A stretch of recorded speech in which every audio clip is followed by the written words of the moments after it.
Hey guys, welcome back to Prepping in Progress. I'm Steve and behind the camera is Miss Kim. And today we are still at the Ultra Tactical Secret Bug Out location, and we're going to talk about water and its importance to you and your bug out location.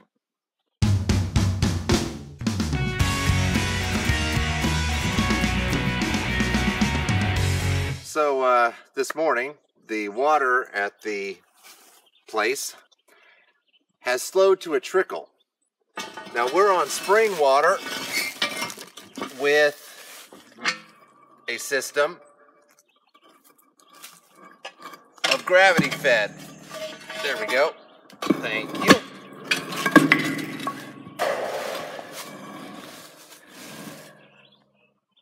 And we need to see what's going on here.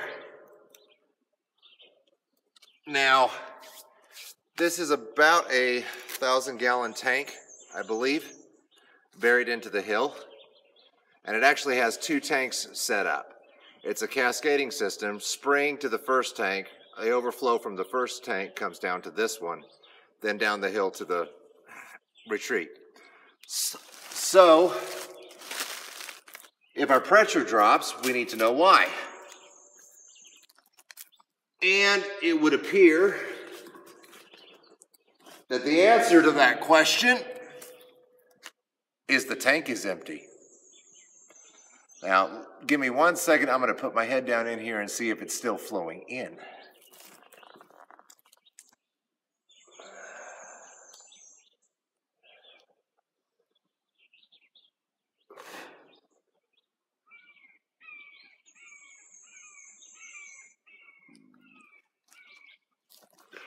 Okay. We have good news and we have bad news. The bad news is the retreat currently has an inch of water in this tank to supply it.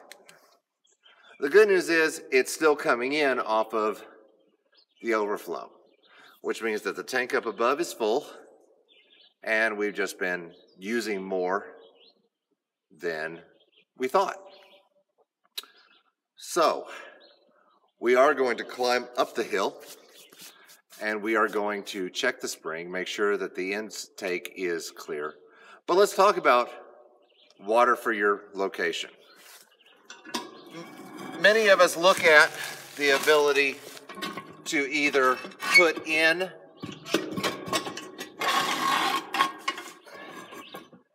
a well or some other form of water. Some of our locations just have a creek nearby and we choose to draw water from it.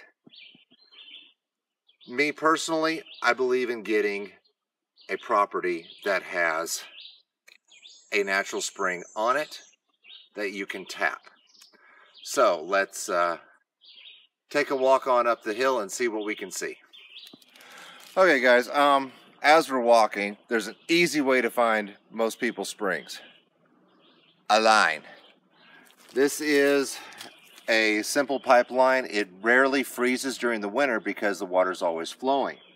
Now, one thing you have to look for are these junctions where the line is tied together. Sometimes you can get freezing and it'll pop apart. And in the middle of winter, you've got to come out here with a torch, heat it up, and then pop it back together. Because when it's cold, it won't go. Like I said, when it freezes out here, because of the water flow, 9 times out of 10, the water inside the pipe will not freeze. So you're good there. Many people won't bother to bury their spring line from the spring to the tank just because, take a look around you. How would you do that? So let's keep going and we will go into the spring anyway.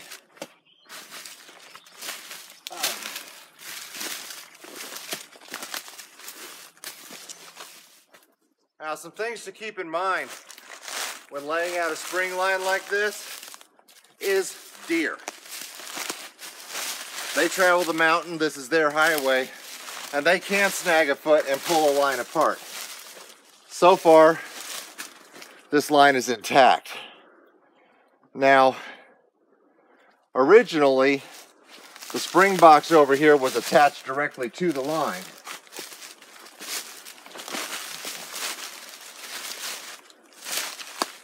There used to be, in fact, there it is, the spout that it attached to. You'll note that it's no longer flowing the way it should. What we do is there's a trough buried under this tin with a collection bucket. It's a decent idea. Eventually what I'm going to do is run another line into the trough bucket and unsilt all of this. Is that a snake? No, those are, thank you for saying that. No, these are salamanders. Oh. But that would explain why this thing is no longer working the way it should. In fact,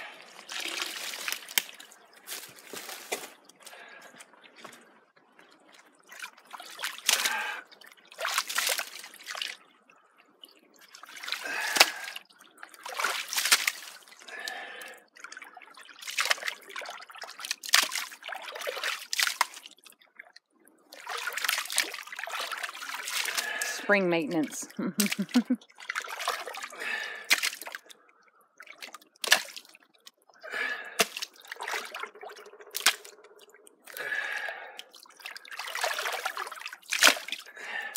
but eventually I'm going to clean all this out and have it running down through here again. But that is a project for another day. Right now, the project for today is checking for snakes.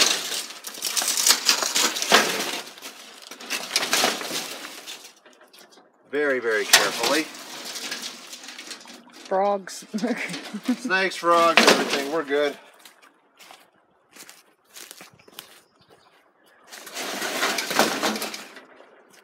I want to know what's going on here.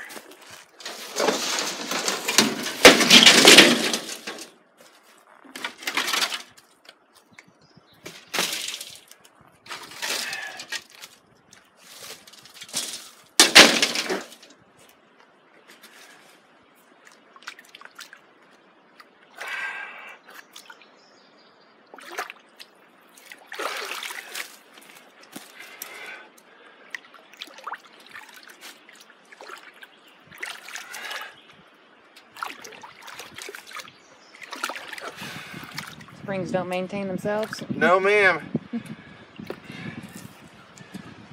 But the filter that we put on the pipe up here is still intact and in place and feeding water. Okay, so we found several problems up here. While that bucket is working and accepting water and it's taking it down the mountain, I've noticed that the bucket has gone empty since we were up here. That's because this is not flowing like it should. Now, we're going to be digging this out for a bit because I'm noticing as we sit at the spout, it's not coming out. I can feel it wanting to come out, but I don't have a plunger or anything to push it through.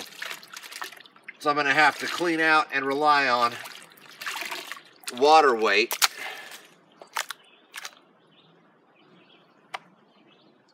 And here's the thing, as I get all this silt out, we are clearing space for the water to build up pressure. What I will probably do is try to stick a stick up the line. Actually, let's just try a little one right now.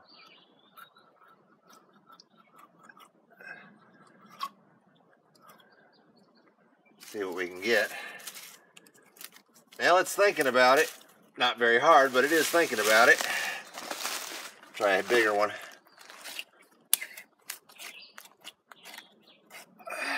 Oh, oh. Here we go.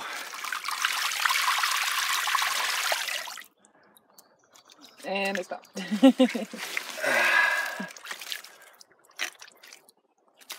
And where did my stick go? I want my stick back. Give me back my stick. But you see it's oozing. It's trying.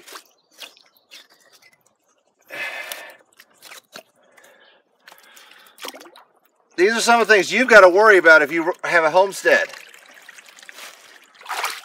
Things that you have to take care of, especially if your bug out location is not your 24/7 home. When you show up, you cannot count on it to work, on everything built in to last. Maintenance, maintenance, maintenance. Ugh. And I'll admit, even with our previous trips up here, I have not been up here to clean this out. I failed. We told you when we started this series that we would show you our successes and our failures.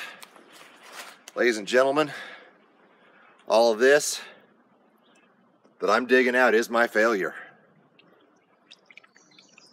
I dropped the ball in maintaining the bug out location. So learn from my mistake. Don't let this happen to you.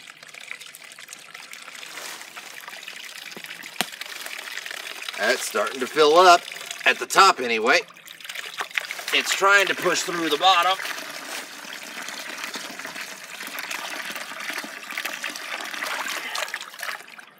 The water pressure is growing as the mud leaves and water takes its place.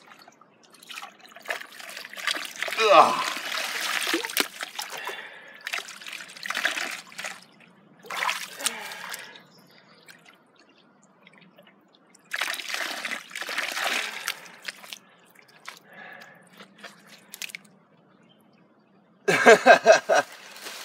I'm one of these people who likes to watch things move slowly.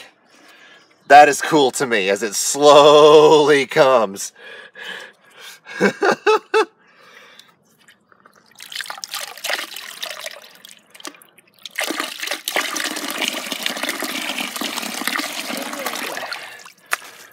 Yeah, in high school science class, they taught us that water is probably one of the strongest forces of nature. There it goes. Now look down there where our filter was exposed to air, it's now being covered. Now we're going to get quite a bit of mud in the line for a bit, but it'll be okay.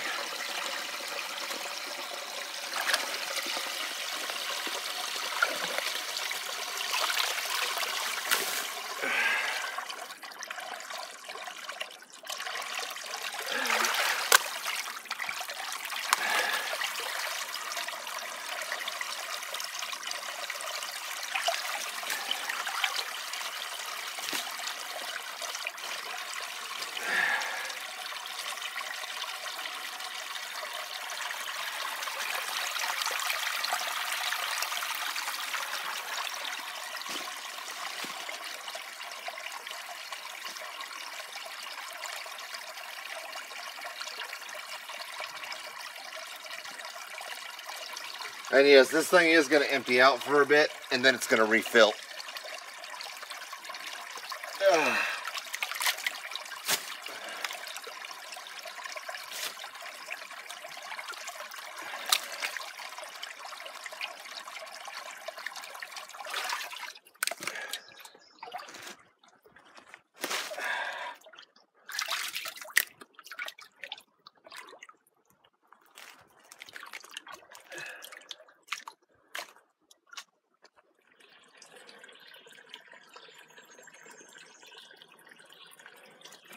Let's see, if you'll look down there at the bottom of the concrete, it actually flows in down there as well.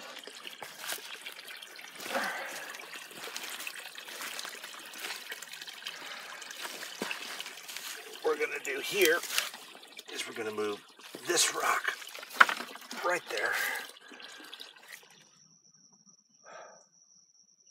Well, here we are, back on the deck. So, how do we wrap this up? Well, we had to go back up the mountain again. The water pressure is still very low at the house. Got into the tank, and we've got about 4 feet of water building up. Went back up, didn't bother taking you guys, and we widened the little divot in the concrete tank and dug out the spring. And right now the water is flowing faster than it has in years, and the tank is filling up quite quickly. So that's a project that was done, but let's talk about water real quick, because that was the subject of all this. Food, water, shelter. What is it, 3 weeks without food, 3 hours without shelter, and 3 days without water? So you can go 3 days without water. You'll be all right. But if you are in a sustained area, you're going to need water regularly and to be reliable. And most of the time, this place is reliable. We can flip over to the well. We can, do whatever we need to do to keep moving. Today we had a little hiccup and we got it running, got it going, got it cleaned out. Like I was saying earlier about maintenance, maintaining your equipment, maintaining your area, maintaining your systems. Take some time to learn your system, to learn what you have, and then keep it up, keep it in shape. You can do this. You can do the semi-off-grid to off-grid thing. You can homestead. You can make it out here. You need to do your research. Do your research on how many acres of food you need to plant for the number of people you have. Do the research on your soil, what kind of soil you have. Do the research on your water system, your power system, setting up your ham system. Do your research. And then maintain it. That's the big thing. Maintain, maintain, maintain. Otherwise, you end up spending 4 or 5 hours fixing something that shouldn't have broken in the first place. Alright guys, thanks for watching. We'll see you next time, and remember, you can have all the tools in the world, but knowledge weighs nothing. Keep at it.